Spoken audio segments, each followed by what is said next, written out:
We'll go on to the next speaker, Dr. Arunlal JS.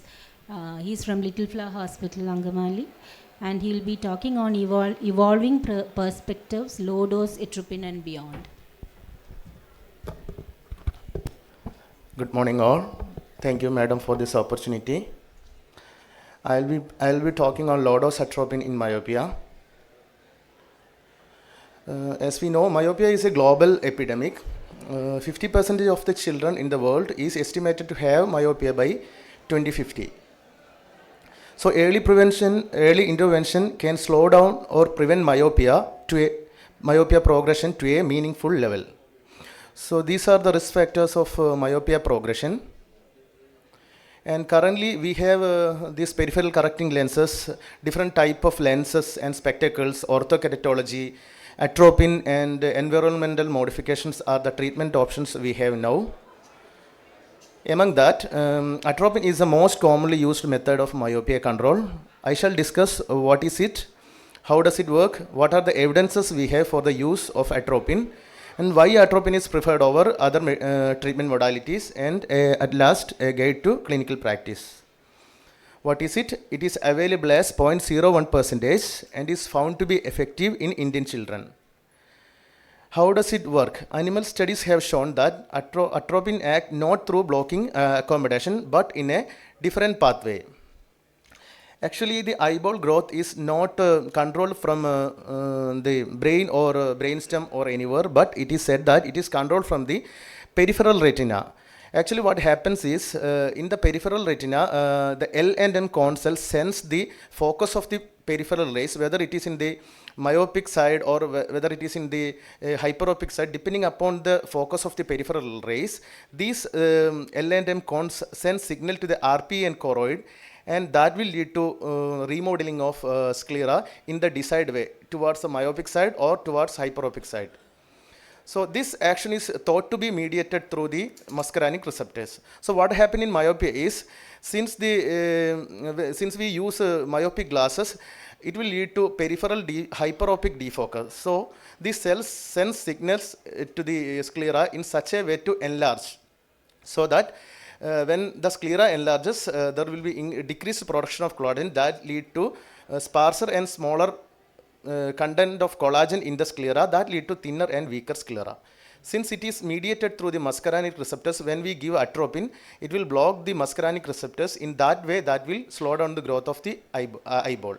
But as a part of the side effect, since it blocks the accommodation, there will be photophobia and blurring of vision. But the thing is that now it is said that it does not work through this muscarinic receptor blocker, but through a different pathway. What is it? It releases the dopamine in the extracellular matrix and vitreous, and that dopamine will inhibit the signaling process. Hence, it will inhibit axial elongation. It also increases the choroidal perfusion and modifies scleral fibroblasts in such a way to inhibit the axial elongation. So these are the side effects. But the systemic side effects are very rare with low dose atropine. Now we shall see what does we have for the use and efficacy of atropine in myopia progression. We have ATOM 1, ATOM 2 and LAM studies. The ATOM 1 study was done in Singapore between 1994 to 2004 in children aged between 6 to 12 years. They compared the efficacy of atropine 1% with the placebo.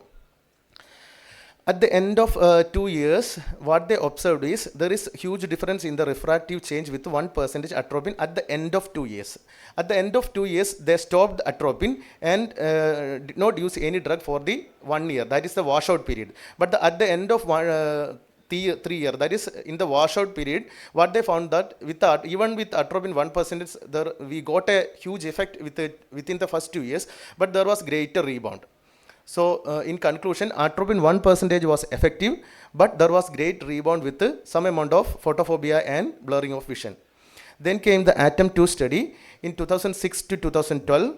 They compared 0.5%, 0.1% and 0.01% of atropine. And at the end of 2 years, what they found was all of the three drugs have the similar effect. And after the 2 years, they stopped the drug and followed up for 1 more year. But at the end of the 3 years, that is after the end of washout period, what they found was the 0.01% group was not progressing much without any rebound, but the other groups has got significant rebound effect. When we followed up for the 5-year also, this was the same result. So, atropine has a low dose atropine is effective, but in a dose dependent manner, and the effect is more on the refractive status rather than the axial length change, because in this graph we can see even though the refractive change was significant with all of the 3 drops, but in low dose atropine in the 0.01% group, the axial length change was not much significant.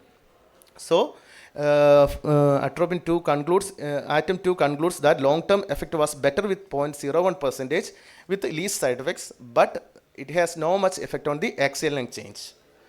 Then came the LAMB study. In LAMB study, they used 0.05%, 0.025%, 0.25% and 0.01% atropine. They found that there is significant effect with all the 3, but the effect was maximum with 0.05% in terms of refraction change and axial length change. So in conclusion, 0.05% was the best treatment among all the 3 in terms of refraction change and axial changes without much side effects. Do we have Indian studies? Yes, we have. These are the few Indian studies. Then why atropine is preferred? In this meta-analysis of Hong et al. In 2016, they reviewed different treatment options for myopia. 16 interventions in myopia they compared, and the best effect as seen in the figure, it was with atropine. So even it can be combined with other modalities of the treatment also. So do we still have unanswered questions? Yes, we have. Which is better, 0.05% or 0.01% for long-term use? For the time being, atropine 0.01% is the recommended one. What are the indication? Age between 5 to 15 years, increase of myopia of 0.5 diopter or more per year, or axial length change more than 0.1 millimeter per year. But keep in mind, it can only be used in simple myopia, true axial myopia only, not in index or pathological myopia or ROP associated myopia, and we have to follow up every 6 months, at least for 2 years we have to give. When to stop therapy, age more than 14 years, or no progression for at least for 2 years. How to follow up? If you get a good response, continue treatment. Moderate response, you increase the frequency or change to a higher concentration. In non-responders, we can try increase in frequency or try to change to a higher dose, or we can adopt another modality of treatment in the form of optical, or we can combine atropine with the other form of therapy like DIMS or ortho-K. In conclusion, low dose atropine, that is 0.01% atropine, is a well proven treatment option for myopia control. It is relatively cheap, easily available, easy to use, and almost no side effects over long-term use. It can also be combined with the DIMS or ortho-K. But keep in mind, atropine has a dose-dependent effect on axial length and even in refractive change. So 0.05% may be the future of myopia progression treatment. Thank you. Thank you, Arun, for the detailed history of atropine. And still we are using the 0.01, still not available 0.05. And also we always check the axial length before starting. And mainly for myopia, not for the astigmatism.